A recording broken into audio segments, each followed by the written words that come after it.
Meus amados irmãos, a graça e a paz do Senhor Jesus Cristo. Estamos de volta no nosso culto coletivo hoje à noite, 31 de maio de 2020, nosso culto dominical. Pela noite, vamos adorar o nosso Deus, glorificando o seu santo e poderoso nome. Para tanto, nós vamos fazer uma oração invocatória ao Senhor, pedindo a Ele, por meio de Cristo, que nos conceda a possibilidade de adentrarmos em sua presença.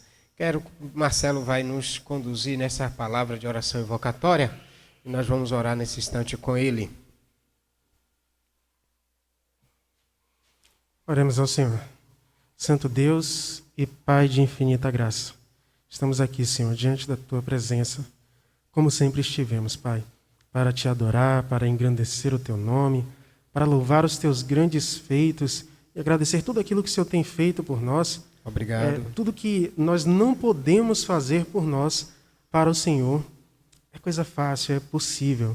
Tudo que é impossível para o homem, para o nosso Deus, o nosso Criador, é possível. E por isso e por muitas outras coisas nós o louvamos.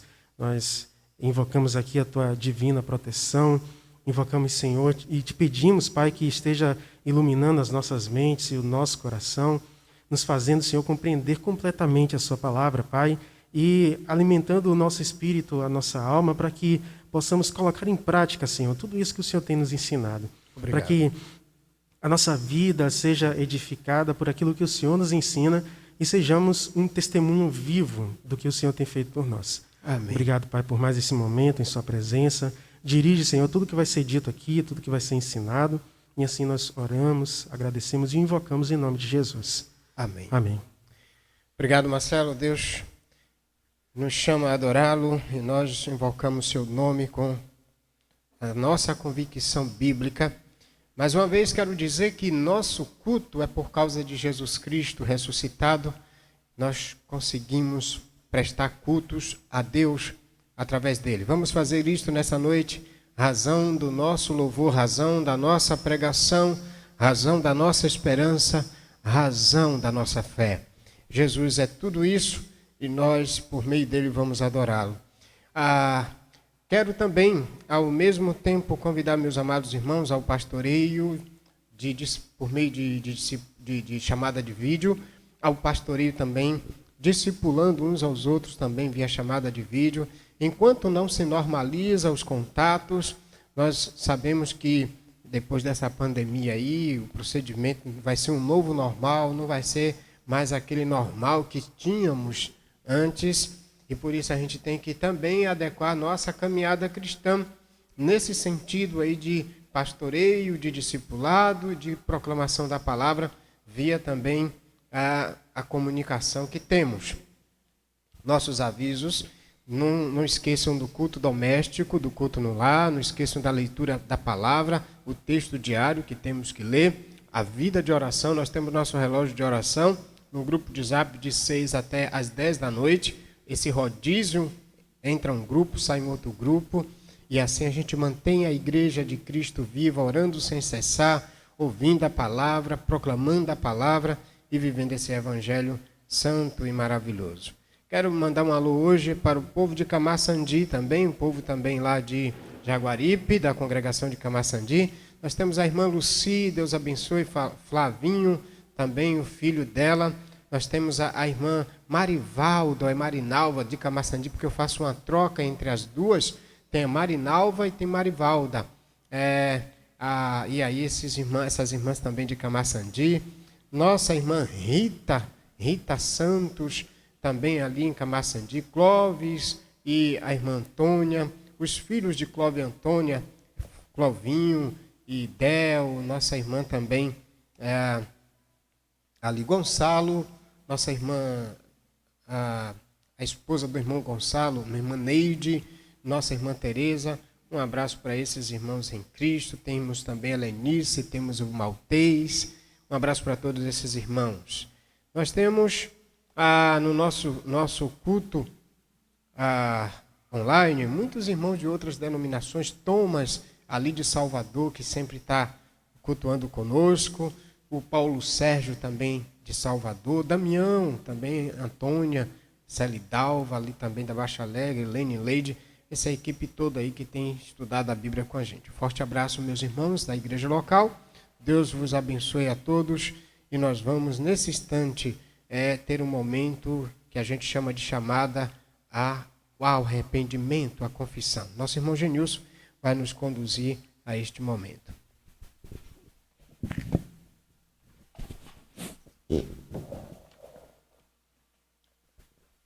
Graça e paz, meus irmãos.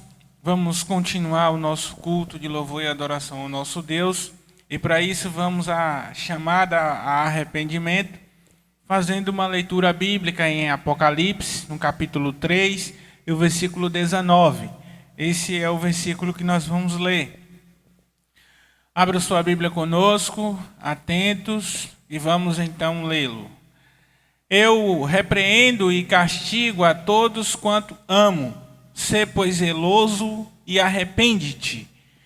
Vamos então orar ao Senhor arrependidos e pedindo perdão ao Senhor pelas nossas falhas, nossas culpas, os nossos erros diante do nosso Deus. Vamos orar. Querido Deus e Pai, soberano e eterno Senhor e Salvador, nós arrependidos e reconhecendo que temos pecado diante de Ti, nós pedimos o perdão e estamos dizendo ao Senhor que nós, de fato, nos arrependemos das nossas ações. De coração aberto, Senhor, nós pedimos ao Senhor que atue em nossas vidas, porque nós reconhecemos que cometemos erros e falhas mediante ao Teu querer, a Tua palavra, como a Tua palavra nos ensina, nos norteia, nós então temos falhado diante disso, muitas vezes em pensamentos, em ações, em atitudes que não convêm com o Teu querer, com a Tua vontade. Por isso, arrependidos e contritos com o Senhor, queremos viver em comunhão, servindo sempre com alegria, com amor e com prazer, para a glória do Teu nome, em nome de Jesus. Amém. Muito bem, queridos, arrependidos e contrito com Deus, nós vamos para a chamada adoração. Continue ainda atento à palavra de Deus, e o texto que nós vamos ler agora é Apocalipse capítulo 3, o versículo 21. Nós vamos então lê-lo com atenção. Abra sua Bíblia e vamos lê-lo. Ao vencedor eu lhe concederei que se assente comigo no meu trono, assim como eu venci e me assentei com meu Pai no seu trono.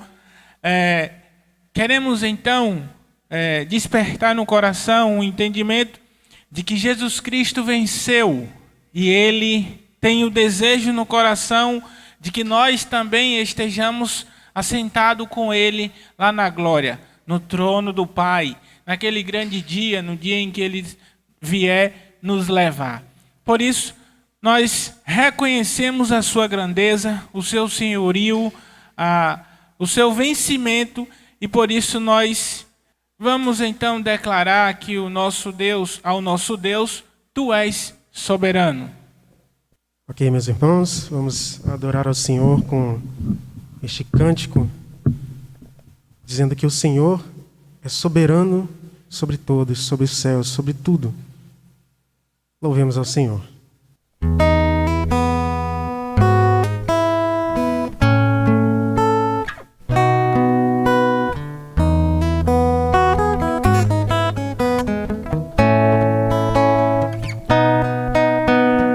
Tu és soberano sobre a terra, sobre os céus, Tu és Senhor absoluto. Tudo que existe acontece, Tu sabes muito bem. Tu és tremendo. Tu és soberano. Tu és soberano sobre a terra, sobre os céus, Tu és Senhor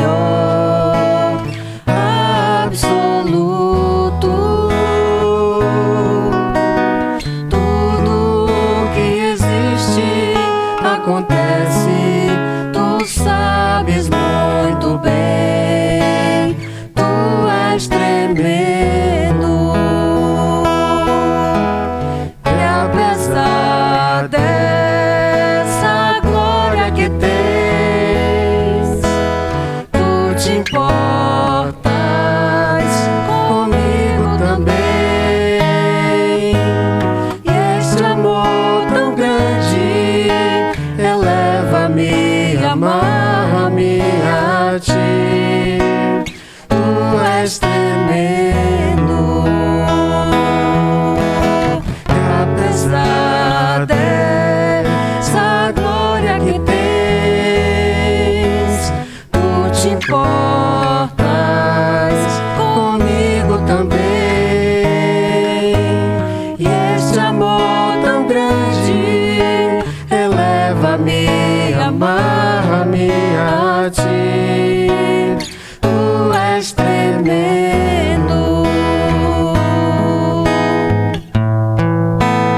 Tu és tremendo. Tu és tremendo. Amém. Então, declaramos que o Senhor é soberano, por isso nós vamos, então, nesse momento, fazermos orações, motivos, louvor pela fidelidade de Cristo, arrependimento e abandono de pecados, comunhão da igreja com Cristo. Vamos, então, em primeiro momento, eu vou convidar o pastor Jair para fazer essa oração de louvor pela fidelidade de Cristo. Em seguida, Marcelo fará arrependimento e abandono de pecados, e eu farei comunhão da igreja com Cristo. Vamos orar. Nosso Deus e grandioso Pai, nós louvamos ao Senhor pela fidelidade que o Senhor tem dispensado dia após dia sobre nossas vidas. Obrigado pela forma como o Senhor é fiel, independente da nossa fidelidade. Amém. Ainda que sejamos infiéis, diz-nos a tua palavra, a nossa infidelidade nunca poderá aniquilar, anular a tua fidelidade. Verdade. Deus. Obrigado porque és fiel em perdoar nossos pecados, és fiel, ó Deus, em nos conduzir em todo momento cumprindo com tuas promessas. Amém. E queremos louvar o teu nome, porque tu és o Amém. Tu és a testemunha fiel e verdadeira. A glória seja ao Senhor pela fidelidade que nós vemos por meio das Escrituras, na pessoa de Jesus, na pessoa de Deus, no teu caráter imutável. Glórias Amém. ao teu nome, em Cristo Jesus, Pai. Amém. Amém. Vamos então, Marcelo vai orar. Arrependimento e abandono de pecados. Oremos, santo e maravilhoso Deus, nós invocamos, Pai, a tua graça, o teu perdão, a tua misericórdia, pois o Senhor é o único para o qual podemos pedir isso, Pai. É o único que pode perdoar os nossos pecados, curar a nossa alma e nos livrar do mal, Senhor.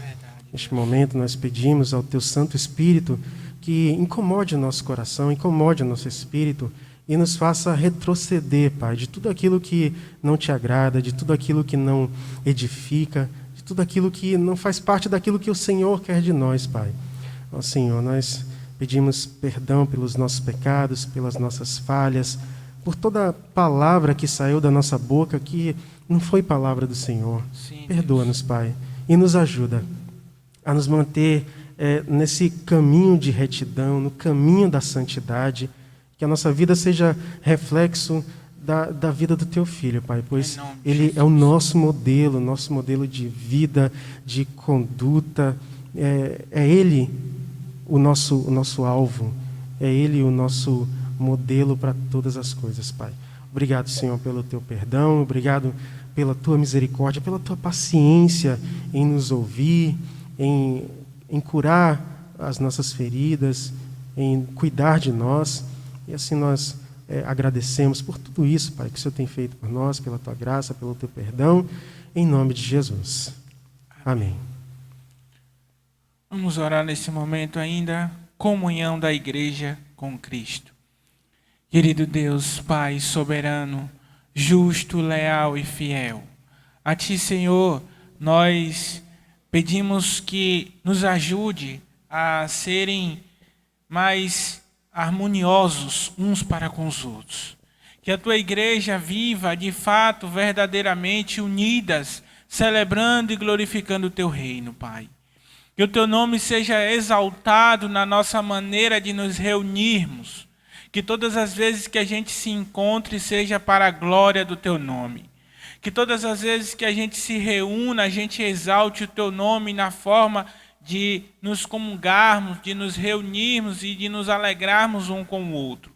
Que cada um de nós tenha os corações abertos um para com o outro, não olhando os seus defeitos, mas olhando a qualidade, entendendo que somos seres criados pelo Senhor para refletir a imagem e semelhança do Senhor em nossas vidas, e que cada um possa ver no outro a ação do teu Espírito Santo em suas vidas e se alegrar na presença de cada um.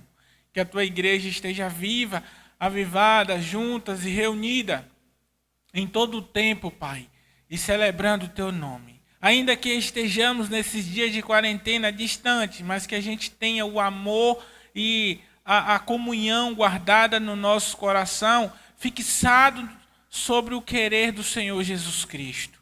O Senhor Jesus Cristo é o nosso modelo, exemplo, como ele reunia os discípulos, estava sempre reunidos, comendo junto, vivendo juntos, saía para pregar, propagar o teu evangelho juntos, e assim a tua igreja deve viver em comunhão. Que essa quarentena não distancie os irmãos uns dos outros e que estejamos sempre próximos, com os corações contritos e em comunhão com o Senhor e com o próximo.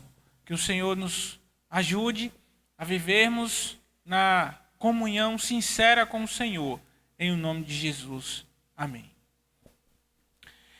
Vamos então, queridos, à chamada proclamação da palavra. Nesse momento nós pedimos que continue com suas Bíblias abertas. E o texto que nós vamos ler agora é Apocalipse capítulo 3, o versículo 22. Nós vamos lê-lo. Diz o seguinte: quem tem ouvidos, ouça o que o Espírito diz às igrejas. Por isso, abram os seus ouvidos, abra o seu coração e guarde a palavra que você ouvirá agora. Que o Senhor esteja conduzindo a sua vida e os seus ouvidos abertos para ouvir a palavra do Senhor. Vamos então ouvir com o pastor Jair. Obrigado, irmão Janilson. Nós vamos prosseguir estudando a palavra de Deus na carta à sétima igreja da Ásia Menor, capítulo de número 3, a partir do versículo de número 14. É o texto do livro de Apocalipse e nós vamos prosseguir com ele. Abra agora junto com sua família e juntos vamos acompanhá-lo. Capítulo 3, do versículo de número 14 até o versículo de número 22. Escreve ao anjo da igreja em Laodiceia: estas coisas diz o Amém, a testemunha fiel, a verdadeira, o princípio da criação de Deus. Conheço tuas obras. Sei que não és frio nem quente. Antes fosses frio ou quente. Assim, porque tu és morno, e não és quente nem frio, estou a ponto de vomitar-te da minha boca. Porque tu dizes: sou rico, tenho prosperado e nada me falta, mas não sabes que és infeliz, miserável, pobre, cego e nu. Eu te aconselho que compres de mim ouro refinado no fogo, para que te enriqueças, roupas brancas para que te cubras, e a vergonha da tua nudez não seja mostrada, e que a vergonha da tua nudez não seja mostrada, e colírio para que apliques sobre teus olhos e enxergues. Eu repreendo e castigo a todos quantos amo. Sê, pois, zeloso e arrepende-te. Estou à porta e bato. Se alguém ouvir a minha voz e abrir a porta, entrarei em sua casa, encearei com ele e ele comigo. Ao vencedor eu lhe concederei que se assente comigo no meu trono, assim como eu venci e me assentei com meu Pai no seu trono. Deus seja louvado pela palavra e orientação bíblica agora para os nossos corações. Pai, obrigado por tua palavra. Ajude a que guardemos em nossos corações e que a gente entenda o encorajamento e o desafio do nosso Senhor Jesus Cristo em convidar a igreja de Laodiceia ao arrependimento e uma vida ao Deus de fidelidade, a uma vida de comunhão. Que entendamos também tudo isso hoje e que apliquemos esses princípios em nossas vidas, em nossos corações, em Cristo Jesus oramos. Amém. Queridos, nós vamos prosseguir com a proposta da exposição no livro de Apocalipse. Permaneça com a Bíblia aberta. Na última semana passada, domingo último, nós estudamos o texto do capítulo 3, de 7 a 13, e vimos a igreja de Filadélfia, uma igreja fiel ao Senhor. A grande ideia daquela semana foi Cristo revela a sua autoridade, dando à sua igreja fiel poder e um alicerce eterno. Essa igreja das igrejas, a de Filadélfia, fiel ao Senhor, guardava os propósitos do Senhor, mesmo tendo poucas forças, ela foi fiel e Cristo a exaltou e Cristo notificou a fidelidade da sua igreja, ele que é aquele que anda no meio dos candelabros, que anda no meio das igrejas. Diante dessa situação última passada, nós temos o quadro maior. A igreja, o livro de Apocalipse é escrito por Jesus Cristo, é escrito por Deus para revelar Jesus Cristo, mostrado por João diante de um cenário de perseguição, de tribulação, mas fiel a Deus.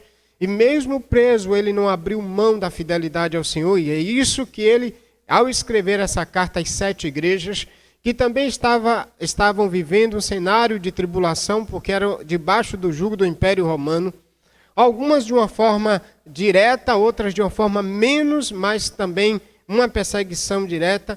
E o que Cristo esperava da sua igreja, revelando a João, é que mesmo diante de toda a tribulação, de lutas e perseguições, ela permanecesse fiel a Ele e guardasse seus mandamentos e sua palavra e o testemunho de Cristo. Para isto, ele se revelou assentado no trono. Quem está no trono no cenário do Império Romano, embora fisicamente, governamentalmente fosse o imperador, mas era Jesus que governava sobre o imperador. E a igreja precisava entender o comando de Cristo, como hoje também. João esperava que a igreja visse Cristo no comando. Quando a gente não vê Deus no comando, no trono, reinando sobre tudo e todos, a gente perde o foco, a gente perde a estabilidade espiritual. João esperava das igrejas da Ásia, não só das 7 igrejas especificamente, mas de todas aquelas que no cenário da Ásia estavam, ele esperava que essas igrejas também assim visse Deus governando, mesmo debaixo de um cenário de perseguição. Quem estava no comando, tudo era Deus através do seu Cordeiro exaltado, Rei dos Reis, Senhor dos Senhores, príncipe primogênito dentre os mortos, aquele que tinha a chave do inferno e da morte em suas mãos, aquele que estava no governo dos candelabros, no governo da igreja, e também tinha as 7 estrelas que representavam os 7 pastores, os líderes, os mensageiros dessas 7 igrejas. No quadro de hoje, então, nós vamos verificar a igreja de Laodiceia. Como essa igreja precisava também ver Cristo, ele vai também se revelar como um que tem todo o poder, governo e controle, como aquele que começou tudo e que está também no trono governando junto com o Pai. Aquele que é o princípio da criação. Nós vamos entender um pouco desse cenário da igreja de Filadélfia. Diante disso, quero lhe convidar agora a você pontuar e a caminhar comigo, verificando a seguinte grande ideia do capítulo 3, versículo de número 14 a versículo de número 22. Cristo, confiável e autor da criação, revela a pecaminosidade da igreja e a adverte e a encoraja com recompensa. Anote bem isso. Cristo, confiável e autor da criação, revela a pecaminosidade da igreja e a adverte e a encoraja com recompensa. E a gente vai verificar isto dentro de um quadro que vamos observar como Jesus se revela e vê a igreja, e vê especificamente essa igreja de Laodiceia. Então nós vamos ver isso em 3 argumentos, em 3 cenas. O primeiro argumento é o verso 14. No verso 14, Cristo se revela à sua igreja como preciso, confiável e autor da criação de Deus. Presta atenção nisso. Cristo se revela à sua igreja como um precioso, confiável e autor da criação de Deus. O verso 14 começa exatamente como ele começa em todas as igrejas. As 7 igrejas, ele descreve seu governo e sua autoridade. Então ele diz, escreve o anjo da igreja em Laodiceia. Diretamente, mais uma vez, a carta, ela é dirigida ao anjo da igreja, que é o pastor, à luz dos versos 16, 20 do capítulo 1 e o verso 1 do capítulo 2. E aqui a gente já viu os anjos da igreja, os anjos das igrejas são os pastores, não são anjos seres celestiais, até porque a gente vai verificar que esses pastores são pecaminosos. Eles pecaram, os seres celestiais, como anjos na Bíblia não mostra eles além daqueles anjos caídos, só que aqui não são anjos caídos que estão pastoreando, são líderes, mensageiros, e a palavra anjo no original também significa mensageiro. Então ele escreve mais uma vez ao anjo da igreja, e esse anjo da igreja precisava liderar biblicamente a igreja à luz do governo de Cristo, porque Cristo está no seio da igreja, governa a igreja e vê tudo que ela faz, mas ele também tem esses anjos em suas mãos. Por isso que o obreiro aprovado é aquele que maneja bem a palavra da verdade, à luz do evangelho pregado por Paulo na carta a Timóteo. E esse mensageiro, esse pastor, precisava, de fato, admoestado, porque ele estava também no meio, no cenário, onde as igrejas que ele pastoreava, a igreja que ele pastoreava, ele estava completamente distante daquilo que é o princípio de Deus. O que é interessante é que de todas as cartas às igrejas da Ásia, esta é a mais severa, esta é a carta mais severa. Jesus não faz nenhum elogio a essa igreja. Não existe nenhum elogio. É a carta severa à igreja de Laodiceia. Nós temos 7 igrejas. Das 7 igrejas, temos 2 fiéis, Esmirna e Filadélfia. E das 7 igrejas, nós temos 2 fiéis, sendo que das 7, 4, elas têm coisas agradáveis, mas tem coisas desagradáveis. E apenas uma não tem nada de bom que Deus possa contemplar. E esta é a igreja que Deus observa e não tem nada bom.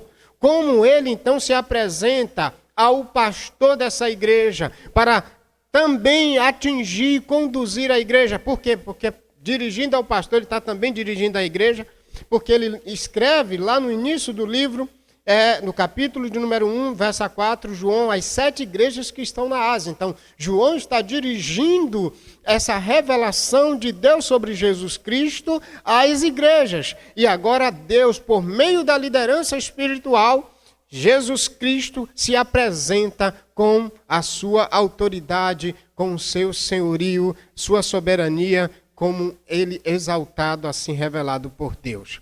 E como é que ele se apresenta? Vamos verificar a primeira ênfase. Cristo se revela à sua igreja como preciso, confiável e autor da criação divina. A gente verifica no verso 14, ele diz, estas coisas diz o Amém. Ele vai se apresentar de 3 maneiras.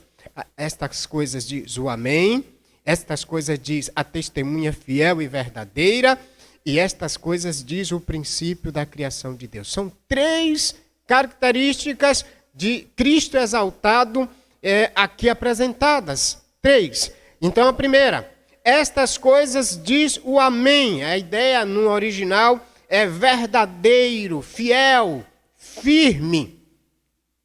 Essa passagem da ideia de Jesus Cristo sendo o Amém, esse texto é tirado lá de Isaías 65:12. Porque lá em Isaías 65:12, ou desculpe, 65:16, Deus é chamado o Deus verdadeiro. E no original hebraico, Deus verdadeiro, isso significa o Deus do Amém. É isso que está no original lá em Isaías 65:16. Então, quando Jesus aqui está se apresentando como o Amém, ele está se apresentando como aquele que é firme, fiel e verdadeiro. Então, a palavra Amém, na proposta da história bíblica, ela se pronuncia ao terminar de uma declaração ou uma afirmação solene para garantir e reafirmar a verdade do que se diz. Por isso, quando Jesus Cristo está dizendo, assim diz o Amém, ele está dizendo, assim diz o que é verdadeiro, assim diz aquele que é fiel, assim diz aquele que tem a palavra definitiva e que não cabe nenhuma argumentação de dúvida. Deus, que é o Deus do Amém, isto significa que pode confiar-se totalmente nele. Quando ele está aqui se apresentando, como aquele que é o Amém, ele está dizendo que ele é dignamente confiável, precisamente confiável. Isso contrapõe à história da igreja, porque a igreja, ela não é confiável. Ela não tem um equilíbrio, ela não é uma coisa e ela não é outra. Por isso que, inclusive, quando ele se direciona à igreja, ele diz que essa igreja, ela não era nem fria e nem quente. Ela não é uma igreja confiável. Então é interessante que é dessa forma que ele já se apresenta. Ele está dizendo, aqui se apresenta o que é confiável, o Amém, o que diz e não tem como se argumentar com dúvidas, ou dizer algo de duvidoso sobre o que ele afirma. Nosso texto, então, queria e quer dizer que Jesus Cristo é aquele cujas palavras e promessas são verdadeiras, além de toda possibilidade de dúvida. Então, ele se apresenta como o verdadeiro, aquele que tem palavra indubitável, que não pode ser duvidado na medida em que ele diz ou promete alguma coisa. Aí ele também se apresenta como, assim diz a testemunha fiel e verdadeira. Cristo, ele se apresenta como aquele que é preciso também e confiável. É o mesmo argumento para um líder da igreja marcada pela indiferença, nem era quente e nem era frio, indecisão, nem era frio, nem era crente. Ele se apresenta exatamente como a verdade e fala a verdade e dá testemunho da verdade. É isso que ele, de fato, requer dos seus filhos, da sua igreja, que ela seja também uma testemunha da verdade. Interessante que no Evangelho de João, o mesmo que escreve esse livro de Apocalipse, sempre Jesus está dizendo, em verdade vos digo, reafirmando a ideia do que o que ele falava era unicamente digno de crédito e que ninguém poderia duvidar. As promessas dele são promessas infalíveis. Há muita gente que tem dúvidas sobre o que a Bíblia diz a respeito de Jesus Cristo, sobre o que Jesus Cristo diz dele mesmo na Bíblia. E a Bíblia diz que Deus, ele é completamente confiável. Jesus, então, aqui está sendo apresentado como aquele que é também um Deus confiável, que o que ele diz devemos crer, aceitar convictamente, sem sombra de dúvida. Um camarada chamado Adolfo Philp, corretamente ele afirma dizendo, Deus não é apenas quem jura, ele próprio é um juramento. Aquilo que ele é aquilo que ele diz. E aquilo que ele diz é aquilo que de fato ele é. Cristo é preciso, confiável no que diz até o final. Não há sombra de dúvida, e a igreja de Cristo precisava, no cenário das 7 igrejas, inclusive agora a igreja de Laodiceia, precisava entender que estava diante de alguém que tinha prometido uma recompensa para ela. E ele termina exatamente mostrando para essa igreja que se ela se reconstruísse, se ela voltasse para ele, se ela voltasse à comunhão, ele partilharia com ela o governo. Assim como ele assentou no trono com o Pai, a igreja também sentará. É isso que está no versículo 21. Ao vencedor, eu concederei que se assente comigo no meu trono. Ele está dizendo, é confiável, pode crer nisso. Nesses dias a gente vê que há muitas dúvidas no coração da humanidade.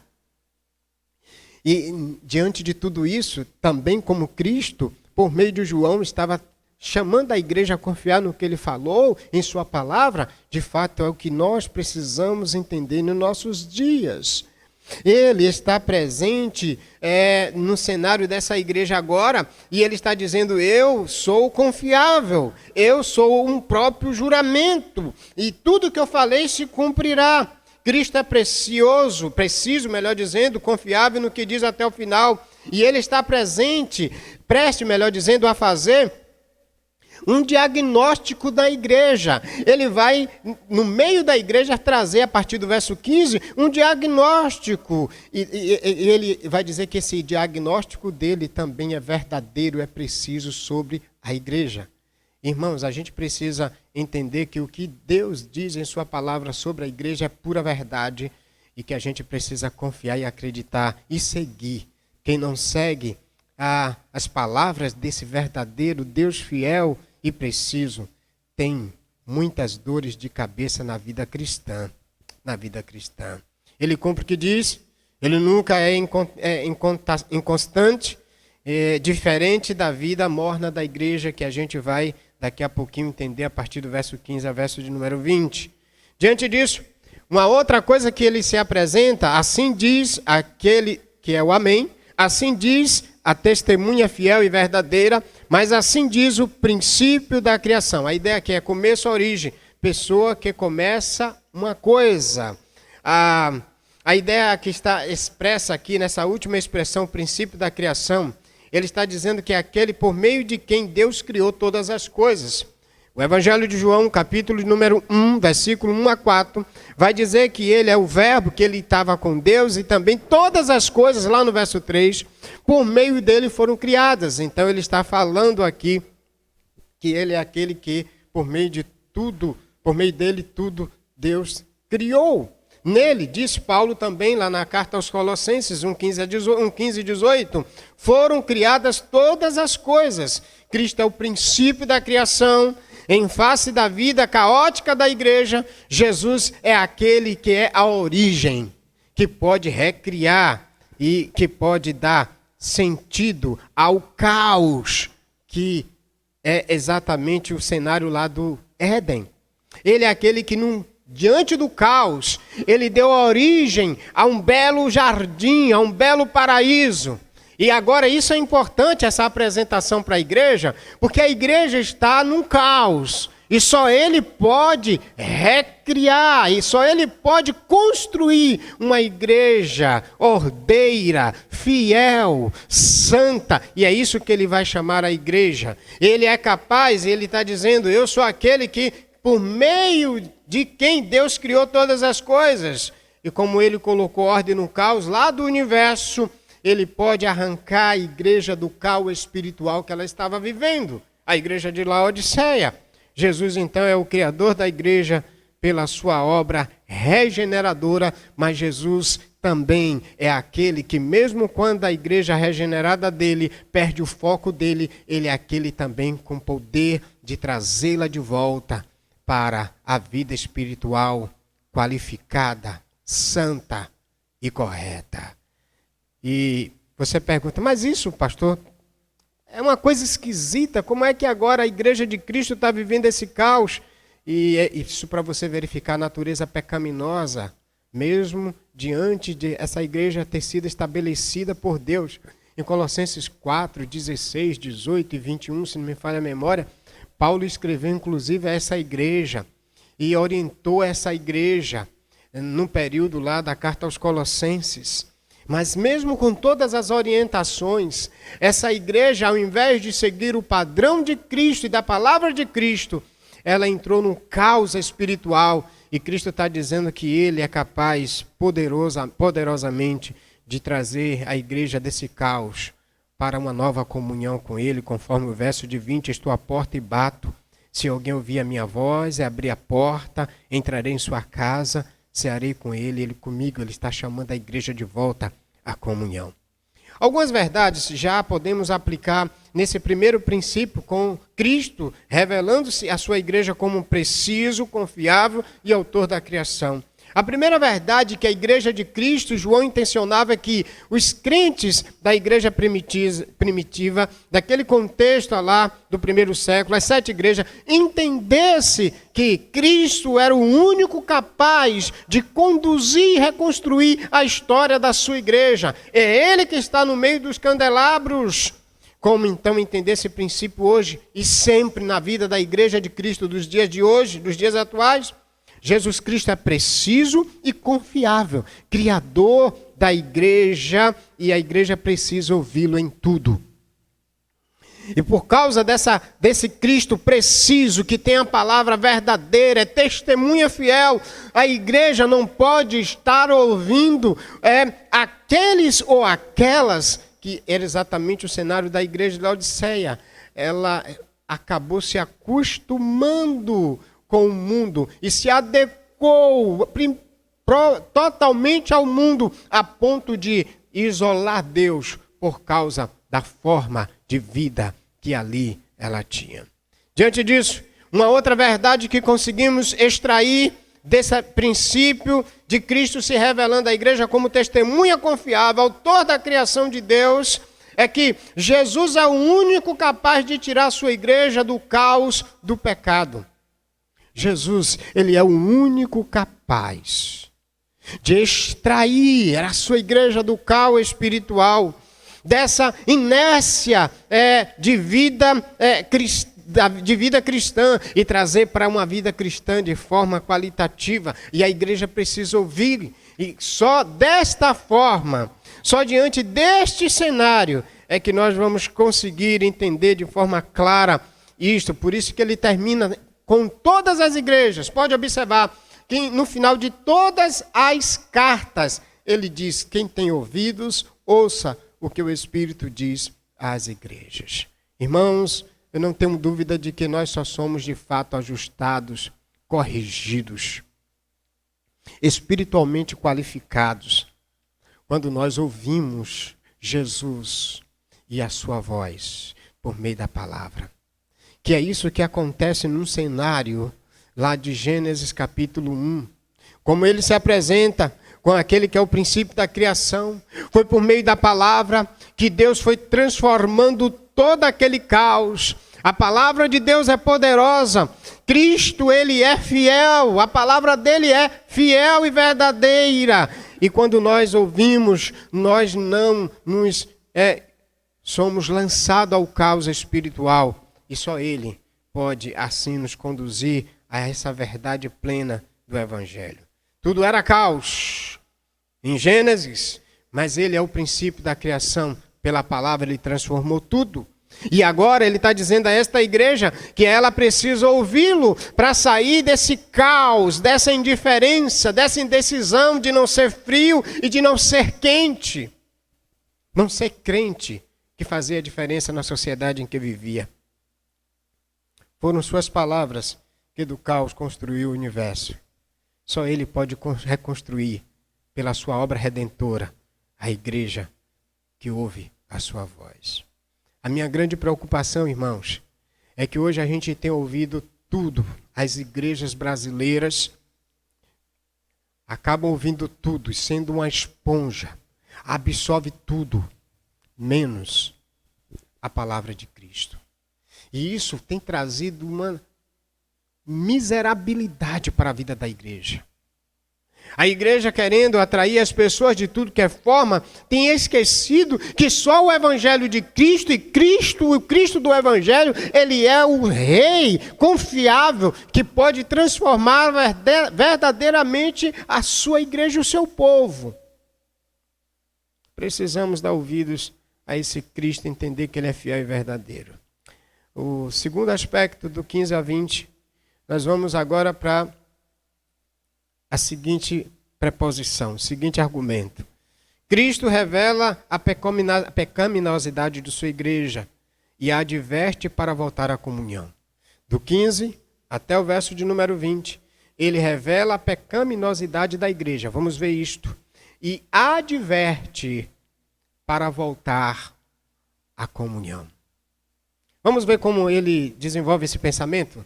Como essa sentença aqui anunciada, Cristo revela a pecaminosidade da igreja e adverte para voltar à comunhão. Vamos ver como isso funciona aqui? Primeiro ele mostra que ele conhece as obras, ele faz isso em todas as igrejas. Porque ele é aquele que está no meio dos candelabros, das igrejas. Ele conhece as obras e ele está dizendo, sei que não és frio e nem é quente. Antes fosse frio ou quente. Assim, porque tu não és morno e não és quente, nem frio, estou a ponto de vomitar-te da minha boca. Aqui temos também um aspecto do cenário histórico. No cenário histórico, ele vai trazer a ideia da igreja de Laodiceia. A gente precisa entender isso, senão a gente simplesmente vai versar sobre esse assunto.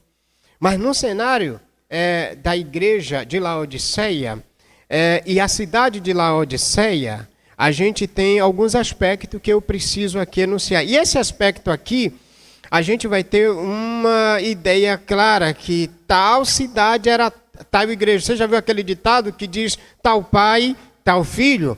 Assim também poderíamos dizer tal cidade, tal igreja.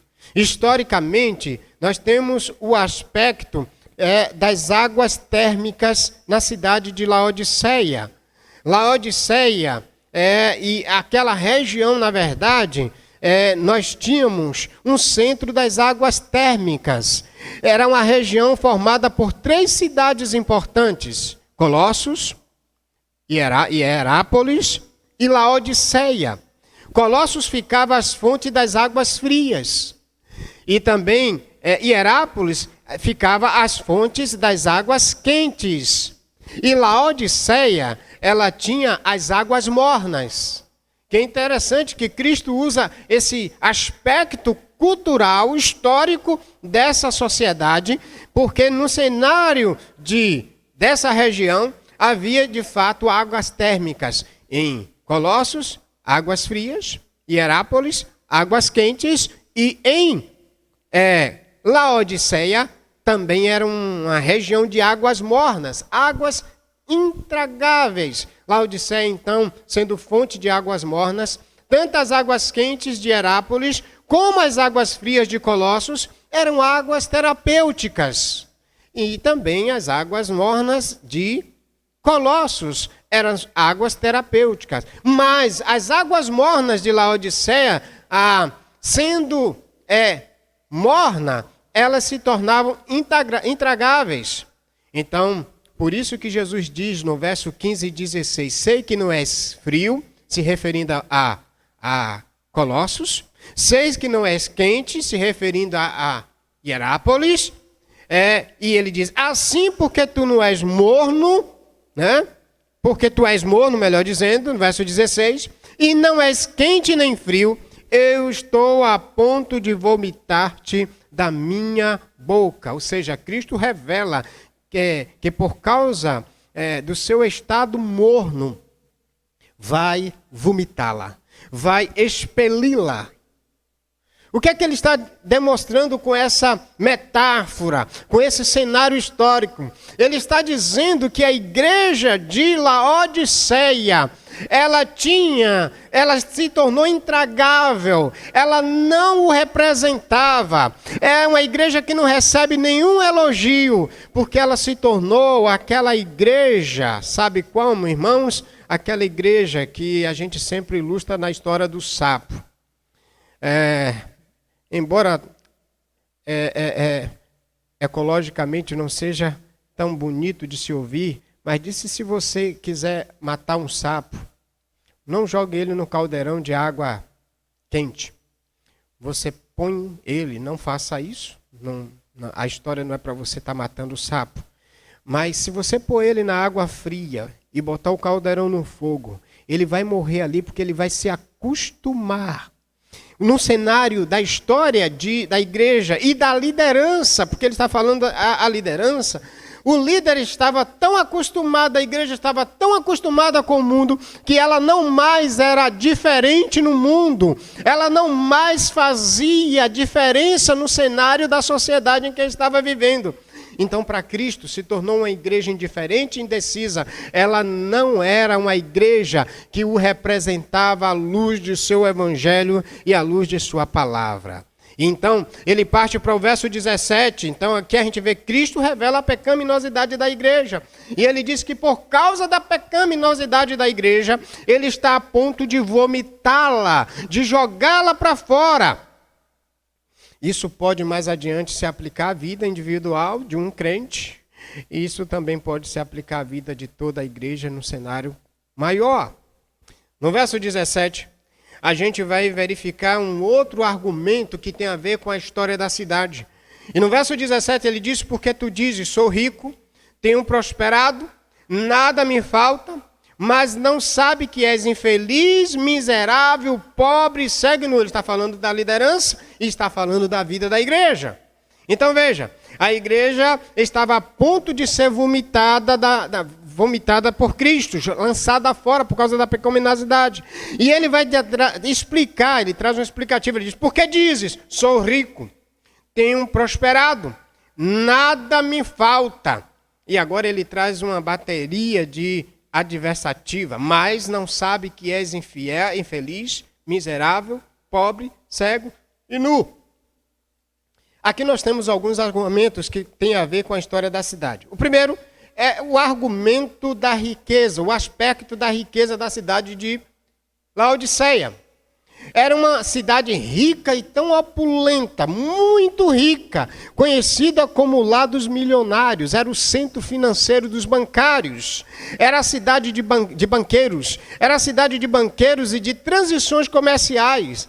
A cidade era tão rica, que não sentia necessidade de Deus, como também não precisou da ajuda do imperador depois da destruição do terremoto. Olha só, a cidade era tão rica, mas tão rica, se orgulhava disso a tal ponto que quando teve um período que os terremotos na região eram comuns, devastou a cidade de Laodiceia, e por ela ter tanto dinheiro, mas tanto dinheiro, ela disse que não precisava, não usou o dinheiro do império, porque ela tinha recursos próprios e era suficientemente capaz de reconstruir toda a cidade, como reconstruiu de uma maneira extraordinária. Então olha o que Cristo vai dizer em relação a isso. Porque tu dizes, sou rico, tenho prosperado, nada me falta. Aí ele diz, mas não sabe que és infeliz, miserável, pobre. A história da igreja, a história da cidade, o contexto histórico da cidade revela o contexto espiritual da igreja. Os crentes se tornaram tão orgulhosos por causa da questão da riqueza, que Deus não tinha mais espaço, assim como o imperador não precisou intervir para reconstruir a cidade depois da destruição dos terremotos, por causa do orgulho. E talvez esse é um aspecto até, irmãos, hoje no cenário, não queremos dizer que todas as igrejas ricas são orgulhosas, mas aqui tem um aspecto muito claro. É que às vezes o recurso, o dinheiro, ele tira do homem a necessidade de Deus. Talvez eu esteja falando para alguns que nesse cenário, inclusive, talvez calhe para o nosso contexto que estamos vivendo. Esses dias foi desbancado o poder econômico de muitas pessoas. No mundo inteiro. E vemos que agora rico e pobre, pobres e ricos, estão todos no mesmo barco, com medo do mesmo vírus. Nesse cenário aqui, a igreja ela estava tão orgulhosa da sua posição financeira, dos seus recursos, e que assim como a cidade não precisou da ajuda do imperador, parece que a gente vê um cenário em que a igreja aqui, ela apresentava-se orgulhosamente não precisar de Deus. Assim procedia a igreja, era tão rica que nem sequer cria ter necessidade de Deus. Sobre isso Jesus diz, eu te aconselho que compres de mim. E aí a gente vai para o cenário que ele vai pedir para a igreja, que achava que era rica, mas ele revela o estado espiritual da igreja. E aí cuidado com aquele discurso orgulhoso, egoísta, que acha ser alguma coisa espiritualmente, mas na verdade não é. E aí nós vamos para o próximo aspecto. Ele diz também que essa igreja era cega. A gente tem um outro aspecto histórico da cidade. No aspecto da medicina e dos medicamentos. Era o centro de médicos e importantes médicos, importantes terapias e curas. Ali havia uma escola de medicina famosíssima. Fabricava ali 2 ungüentos de qualidades. 2 ungüentos quase que milagrosos para os ouvidos e os olhos. E o que é interessante é que nesse processo, o pró-frio para fabricar o colírio era o remédio mais importante produzido ali naquela cidade de Laodiceia. Esse colírio ele era exportado para todos os centros populosos do mundo.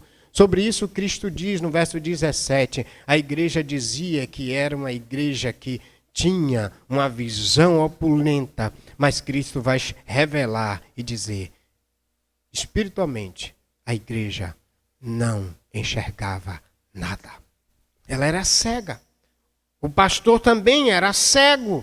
E ele vai dizer, além disso, de ser pobre, ela era orgulhosa porque tinha muita coisa financeiramente, mas espiritualmente era uma igreja miserável. Ela não tinha, ela era infeliz. Mas também era cega espiritualmente. Uma outra coisa que ele vai revelar, depois de cega, ele diz nu. E por quê? Tem um aspecto agora das roupas ou das vestimentas. Em Laodiceia se produzia uma lã especial famosa no mundo inteiro. E para o mundo inteiro, essa lã era especial. A cidade, então, ela se orgulhava da roupa que produzia. Ela achava que era o centro comercial do mundo, e de fato era. E por causa disso se orgulhava. Olha o que Jesus diz no verso de número 17, lá no final. Chama ela de nua, embora centro comercial de vestidos de lã finíssimo. Mas ele vai dizer que era uma igreja que estava desnuda, descoberta e mostrando a sua vergonha. Espiritualmente a igreja estava um fracasso. Então era uma igreja mal vestida, enxergava espiritualmente mal e espiritualmente era pobre, embora tivesse uma fábrica de colírio, tivesse um centro comercial de lã finíssimo, embora fosse a cidade mais rica, depois de Roma, era Laodiceia. Mas espiritualmente Cristo usa os termos culturais para mostrar a miserabilidade, a pecaminosidade, a igreja desestruturada. Por isso que ele vai dizer, olha, você não é quente e você não é fria. E você é espiritualmente destruída, você é intragável. Eu não aceito você dessa forma. E aí a gente aqui descobre uma coisa. Não pense que o crente tem que viver e a igreja viver de qualquer forma e que vai ser aceitável por Cristo. A gente tem um bocado de gente, pastor, eu posso fazer o que quiser, viver a minha vida de um jeito, de outro jeito. Sim, você pode viver, você tem até o direito como cidadão. Não é democracia? Vivemos então numa democracia? Então faça o que quiser. Mas não queira também que diante da sua vida pregressa, da sua vida desqualificada espiritualmente, que Cristo vai lhe aceitar. Por isso que ele morreu na cruz para redimir, perdoar, para regenerar, para santificar. E ele está cobrando isso da sua igreja agora. A partir do verso 18, então, a gente vai encontrar as advertências. E essas advertências é diante do quadro de pecaminosidade da igreja, versos 15, 16 e 17. A igreja que está a ponto de ser vomitada, e ele vai dizer por quê? Porque ela é uma igreja orgulhosa, ela dizia ser rica financeiramente, mas era pobre espiritualmente. Ela dizia ser uma igreja muito visionária, mas que tinha uma fábrica de colírio na cidade, mas ela era uma igreja cega, não enxergava as coisas de Cristo. e ela também dizia ser uma igreja bem vestida, e diante de Cristo, espiritualmente, era uma igreja que mostrava a sua vergonha, a sua pecaminosidade. A partir do verso 18 até o verso 19, Cristo agora vai trazer umas advertências para corrigir a igreja. Olha como ele mostra a sua graça, a sua bondade, a sua misericórdia. A primeira verdade é: eu te aconselho, um Cristo gracioso, antes do juízo eterno. Ele está aconselhando a igreja. Ele faz agora o papel de um mercador.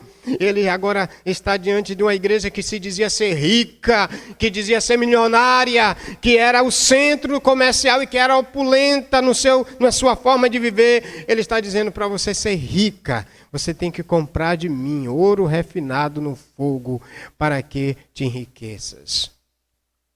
Isso significa dizer que a espiritualidade sadia da igreja não depende das condições que ela tem, humanamente falando, financeira, o quadro, o templo. E talvez nesses dias eu poderia dizer para você, e Deus tem até quebrado nesses dias isso em nós.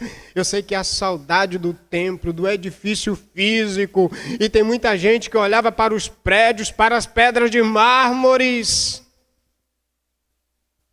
E Cristo está dizendo que a qualidade espiritual da igreja não é pela pedra de mármore que ela tem, não é pelo templo opulento que ela tem, não é pela quantidade financeira de membros e condições sociais que ela tem. E Cristo está dizendo que o único que pode dar qualidade espiritual à igreja, saudável, santificada, é Ele. Por isso ele diz: eu aconselho que compre de mim ouro refinado no fogo, para que te enriqueças. Sabe quando é que uma igreja é rica? Não é pelo tamanho do templo e nem pelos dias os anos de vida e história social que ela tenha.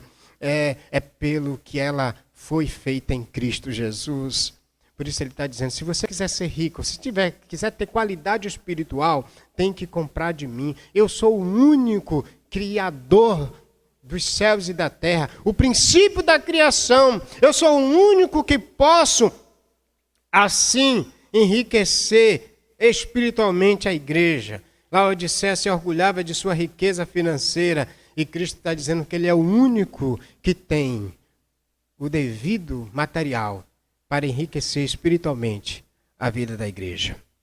Aí depois ele fala no verso 18 ainda: venha, eu te aconselho a que compres primeiro ouro refinado para que enriqueça, depois roupas brancas para que te cubras. Lembra que roupas brancas é o que ele vai dar lá no capítulo 6, as almas que clamavam debaixo do altar por justiça.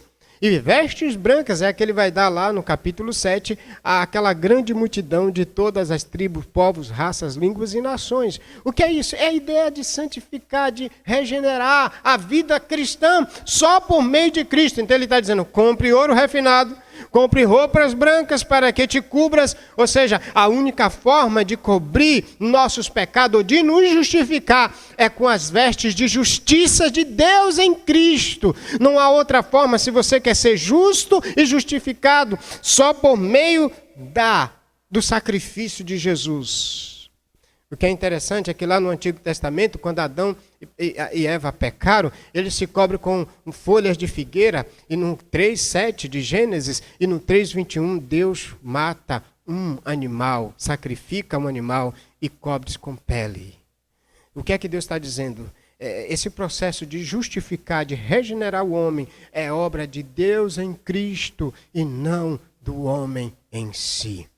Então ele está dizendo para a igreja que se dizia rica e que tinha um centro de construção de roupas. Laodiceia se orgulhava de sua indústria de vestido. E Cristo está dizendo que espiritualmente ele é o único que pode cobrir a sua vergonha, que pode justificá-la diante da sua pecaminosidade. Por isso que ele diz ainda no verso: compra roupas brancas para que te cubras e a vergonha da tua nudez não seja mostrada. O outro aspecto é quando ele ainda vai para o verso 18: e colírio, para que aplique sobre teus olhos e enxergues. Ele está exatamente mostrando o cenário de Laodiceia. Se orgulhava de ser o seu famosa fábrica de colírio que exportava para o mundo inteiro, mas era cega espiritualmente. E ele está dizendo que ele é a luz que pode dar àquela igreja, que poderia dar àquela igreja o entendimento espiritual verdadeiro. E talvez assim, a única forma que a gente pode enxergar nossa vida espiritualmente como ela está, é quando a gente está em Cristo. Fora de Cristo a gente não consegue ver a vida espiritual. Tem gente que às vezes está vivendo a vida espiritual tão relapsa, tão pecaminosa, porque não está em Cristo. Só Ele nos faz enxergar de fato, de direito. Quando se tira o óculos, você tem dificuldade, aquele que usa óculos, de enxergar com nitidez. Mas quando se coloca, a gente enxerga com clareza. Cristo é o nosso colírio essencial para enxergar a nossa natureza pecaminosa, o nosso estado de miserabilidade. E é Ele que está no seio da igreja e vai mostrar esse quadro caótico de pecado da igreja. Então Ele está chamando para que a igreja compre dele o quê? Ouro refinado, para que se enriqueça, roupas brancas para cobrir a vergonha e colírios para que enxergue. Para que enxergue. Então Ele aconselha a comprar. A segunda exortação, eu repreendo e castigo, no verso 19, a todos quantos amo. Aqui ele entra com o processo. Primeiro ele dá os recursos para a igreja morta espiritualmente se enriquecer espiritualmente. Agora ele vai dizer por que ele faz isso e por que ele está fazendo isso. Pelo ato de graça, de amor. Ele está falando do amor ágape, do amor sacrificial. E esse amor sacrificial, ele está convidando a igreja, por graça e misericórdia, a ser zelosa, o líder a ser zeloso e se arrepender. Então Cristo adverte o pastor da igreja e a igreja a serem zelosos e a mudarem, a saírem do pecado. Talvez nessa noite eu estou falando para crente que está acostumado, igual aquele sapo, na água fria, que vai esquentando e ele morre. Sem perceber. E às vezes a gente está vivendo exatamente essa vida no pecado desgraçado. E a gente perde a nossa visão espiritual, a nossa qualidade espiritual. Se nesta noite você está assim, meu querido, Deus te chama em Cristo. Ele é a solução para te tirar dessa vida indecisa, indiferente.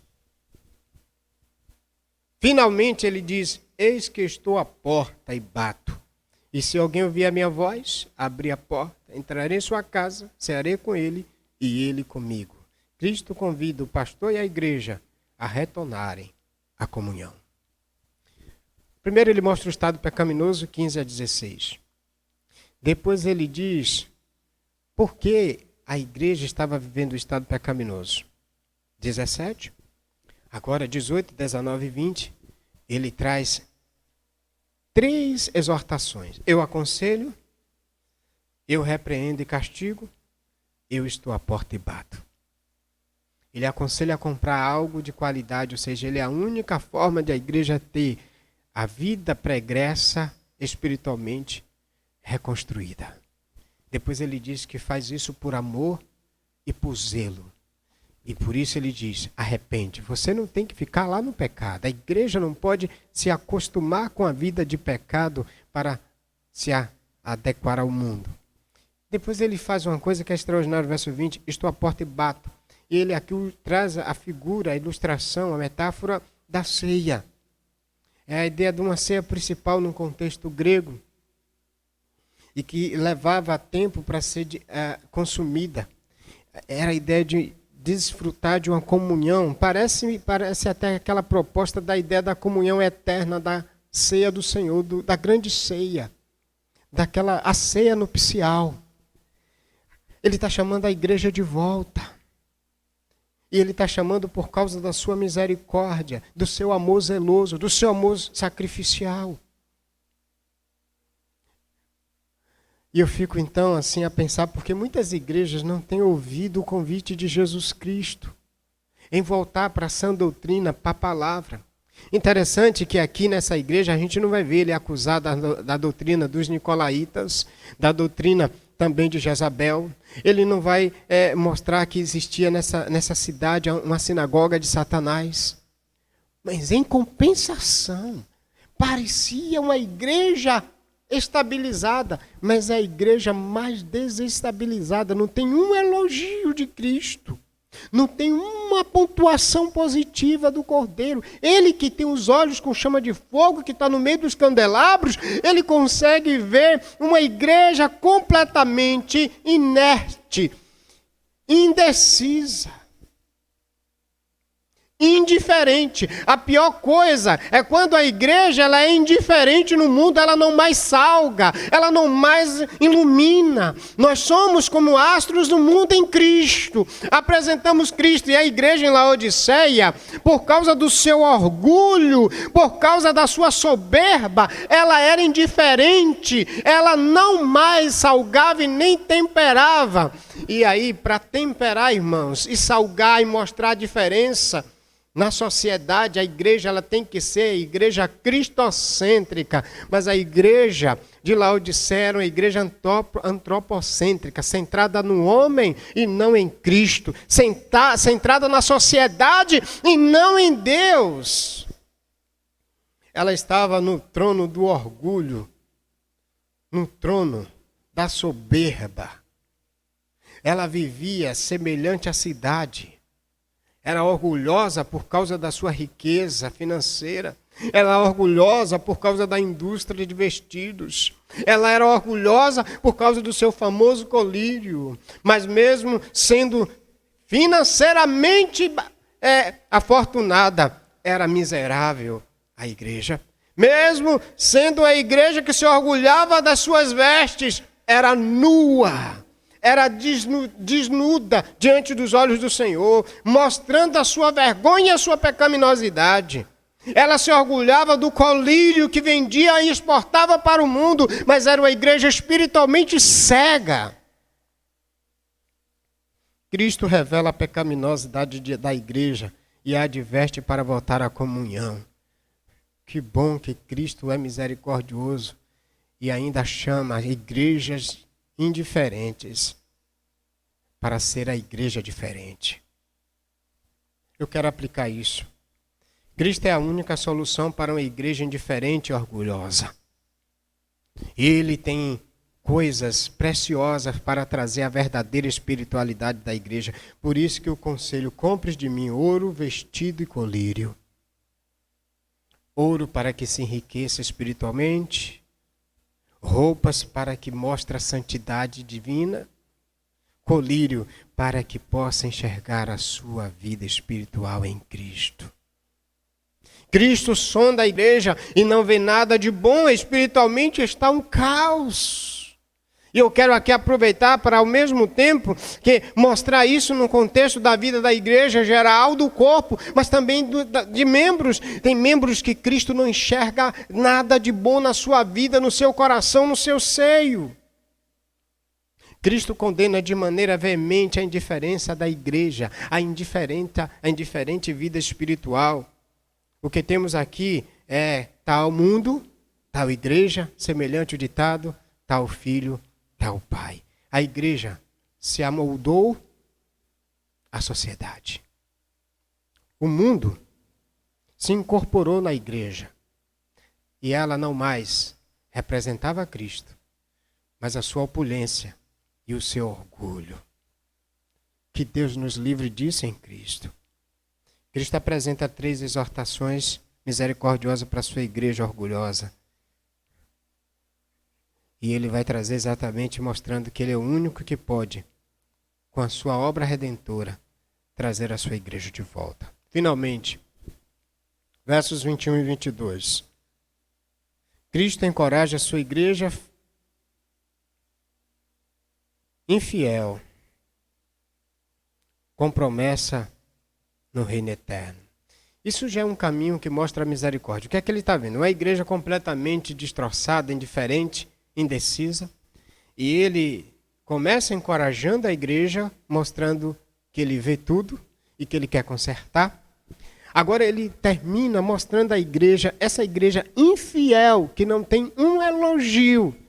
Ele diz: eu te chamo à comunhão, porque eu quero que você entenda, ao vencedor, eu lhe concederei que se assente comigo no meu trono. Olha só, a ideia é de coparticipação no governo. E ele diz o porquê, ele vai trazer uma explicativa. Assim como eu venci e me assentei com meu pai no seu trono.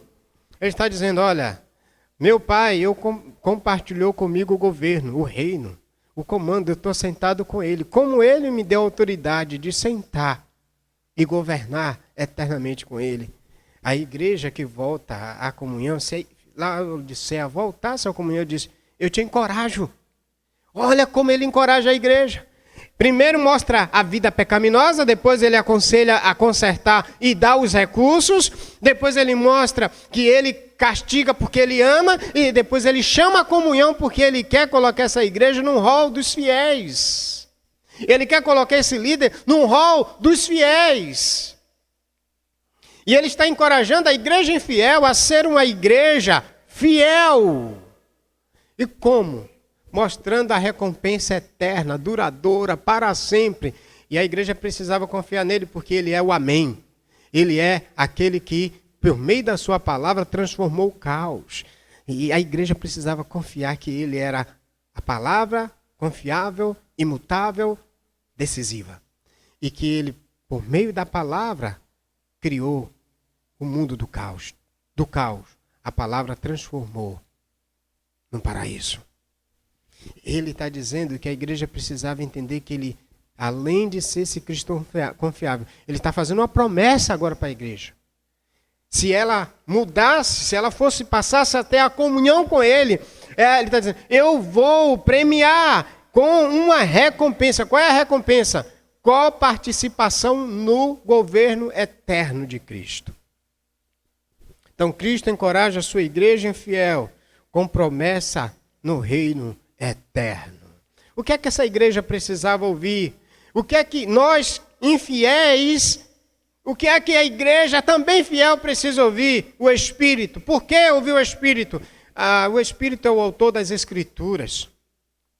O Espírito é aquele que dirige a gente a Cristo. Ele é o Espírito de Cristo. E quando nós não ouvimos Cristo, seu Espírito, por meio da palavra, a palavra de Deus, é a única forma de a gente ser trilhado e guiado por Cristo e para Cristo. Por isso, algumas verdades nesse aspecto final. Cristo encoraja a sua igreja infiel com promessa no reino eterno. E essa é uma forma encorajadora. Então, Cristo não abandonou a igreja fiel. Essa é uma verdade. E aí aqui entra o aspecto da graça e da misericórdia. Mas encoraja com a promessa de recompensa eterna. O que é fantástico é que diante de um cenário caótico da vida espiritual da igreja, Cristo está aconselhando a ela a mudar, a arrepender e a voltar para a comunhão. E isso mostra o seu amor e a sua bondade. João queria que aquelas igrejas entendessem que em Cristo há graça e misericórdia e recursos, não só que regenerou a igreja, como ele que fez a obra redentora, mas também é aquele que traz recurso para santificar e retornar à comunhão daqueles que perderam o equilíbrio espiritual. Que a igreja se orgulhava era passageiro no cenário de Laodiceia. Cristo tem recompensas eternas para a igreja fiel. Então ele está dizendo, o seu estado de pecaminosidade vai destruir o seu estado eterno. Cristo então chama a sua igreja infiel de 3 maneiras. Repreendendo, mostrando o amor, chamando a comunhão e encorajando com uma recompensa. Finalmente, quero aplicar. Cristo chama a igreja a uma mudança de vida. Ele não está satisfeito se você é aquele grupo de cristão e que está indiferente, que quer se amoldar ao mundo. E vemos hoje muitas formas das igrejas tentarem se amoldar ao mundo para tentar atraí-lo. Não é dessa forma. É por meio de Cristo e nada mais. Cristo não tolera uma igreja indiferente. Cristo regenera a igreja e dá recurso para o avivamento espiritual dela. Cristo convida a igreja para a ceia, uma profunda comunhão com Ele. E esse é o tempo de graça, precioso para nós. Como sempre, é Deus em Cristo em busca do pecador inveterado. Olha, a igreja está inveteradamente lá na sociedade de vida pecaminosa. E Cristo vai em busca, Ele diz, estou à porta e bato. É sempre Deus em busca do pecador. Foi assim no Éden, está sendo aqui também na igreja em Laodiceia. Mas agora é interessante que Cristo revela a sua insistência e diz, estou à porta e bato. Eu quero dizer para você, querido, ainda que está vivendo nessa vida de pecaminosidade, Cristo ainda não desistiu de você. Cristo não desiste. Até o dia que você respirar, Ele vai estar batendo na porta. Ele vai te convidar para mudar. E isso Ele está mostrando o seu amor zeloso e corretivo. Achar que não precisamos de Deus por causa de nossas propriedades e riquezas é uma tolice. E talvez se você esteja naquele quadro de uma pessoa abonada e que acha que não precisa de Deus, em Cristo Jesus, querido, se arrepende. Deixe esse orgulho tolo de lado. Se coloque em Jesus. Cuidado com a sua vida acostumada com os prazeres e riquezas deste mundo passageiro. Eu quero ler um texto. Marcos capítulo 4, 18 a 20. Leia comigo. Esse texto traz uma aplicação muito importante. Capítulo 4 de Marcos. Quando ele fala lá da parábola do semeador. E na parábola do semeador ele traz vários tipos de sementes, ou melhor, a questão dos vários tipos de solo. Porque a semente é a palavra. Cristo, o semeador. Cristo, aquele que lançou a palavra, o evangelho, a palavra graciosa da salvação. E a Bíblia vai dizer, do versículo 18, quando ele fala dos diferentes tipos de solo onde a semente, a palavra caiu. E veja o que é que acontece. Os dois últimos solos, ele diz, outros ainda são os que recebem a semente entre espinhos. Estes são os que ouvem a palavra. Mas as preocupações do mundo, a sedução da riqueza, o desejo por outras coisas sufocam a palavra e ela fica infrutífera. Laodiceia tinha passado a ser uma igreja infrutífera. Por quê? Porque a sedução da riqueza, o desejo por outras coisas, sufocaram a palavra no coração da igreja de Laodiceia. Agora, o que é que Cristo está chamando a igreja de Laodiceia? Veja o verso 20. Os outros que recebem a semente em terra boa são os que ouvem a palavra, acolhem-na, dão fruto, alguns 30 por 1, e outros 60 por 1, e outros 100 por 1. Ele está falando da vida produtiva dos discípulos que, ouvindo a palavra, iriam produzir, como de fato em Atos, os discípulos que ouviram o bom solo, que ouviu e guardou a palavra, não deixou que as riquezas, que as coisas do mundo lhe sufocassem. Esses apóstolos, em Atos, eles abandonaram a vida afortunada, saíram como peregrinos e forasteiros e anunciaram o evangelho, porque receberam a palavra no coração. Talvez você, nessa noite, precise dar ouvidos ao que o Espírito diz às igrejas. Precisa abrir o coração para Jesus. Ouvir a palavra de Jesus. Cristo, confiável autor da criação, revela a pecaminosidade da igreja e a adverte e a encoraja com recompensa. Nesta noite, Cristo está te chamando à comunhão, querido. Nós vamos entender isso cantando uma canção, Alfa e Ômega. Ele está sentado no trono e Ele quer nos recompensar naquele dia com o governo dEle. Vamos governar junto com eles. Aos vencedores, aos fiéis. Volta para a comunhão. Vamos cantar Alfa e Ômega. Cristo está sentado no trono, reinando e nos convidando para reinarmos com Ele naquele dia.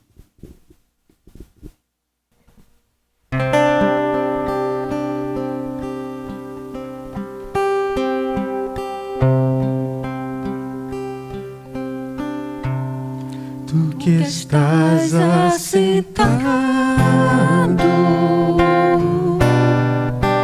no trono, sempre reinando, soberano, anjos cantando, homens louvando, Deus reunido com teu povo, ó Alfa, Ômega, Cristo, Filho, ó vem, ó vem, ó vem, Senhor Jesus. Ansioso espero a tua volta, o grande dia em que tu irás, então subiremos,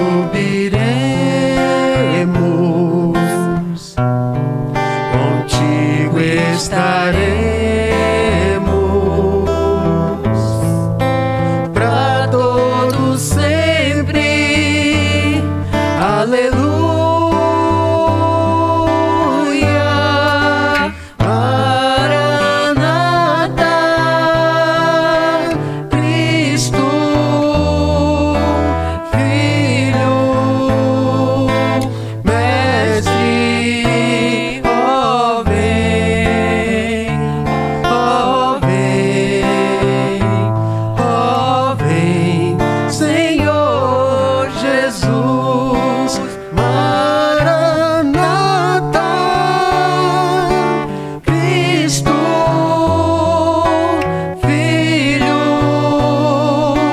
Mestre, ó vem, ó vem, ó vem, Senhor Jesus.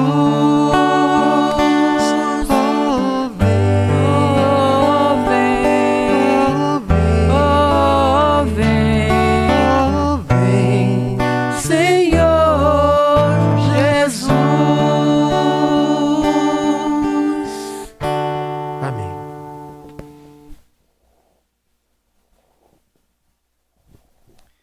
Esperamos ansiosamente a sua volta.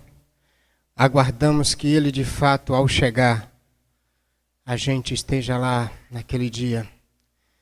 Igreja do Senhor, arrepende. Se você é aquela igreja que está nesse cenário da igreja de Laodiceia, Cristo graciosamente te convida à comunhão. E ele te encoraja com a recompensa maravilhosa. Governar com ele para sempre, junto do Pai. A você que está vivendo uma vida de pecado inveterada, uma vida inveterada no pecado, abandona. Ele está batendo aí, está te chamando. Chega de virar as costas para Cristo. Ele é capaz, se submeta a Ele, se sujeita a Ele. E a você que está nos ouvindo pela primeira vez, abandona os teus pecados, ouça a voz de Cristo por meio de sua palavra. Quero orar. Senhor, obrigado por tua palavra. Obrigado por o Senhor amar a tua igreja de uma maneira extraordinária, a ponto de corrigi-la, castigá-la amorosamente. Ajuste a nossa igreja, Senhor. Se nesses dias crentes, mesmo isolados, achando que não mais faz parte do corpo porque não estão reunidos em um só lugar, fisicamente, e estão vivendo de qualquer jeito, de qualquer maneira, Deus, que esta palavra nos encoraja a viver da maneira do Cristo, e a comprar dele ouro para que sejamos espiritualmente ricos, a comprar dele vestes brancas, a comprar dele o colírio. Nos ajude, Pai, em nome de Jesus. Obrigado, Cristo, pela graça e misericórdia que nos concede para sempre. Te louvamos, Senhor, em Cristo. Amém. Deus abençoe. Até terça-feira, estudando o livro de Abacuque, ainda no capítulo 1, do verso 12 até o capítulo 2:1.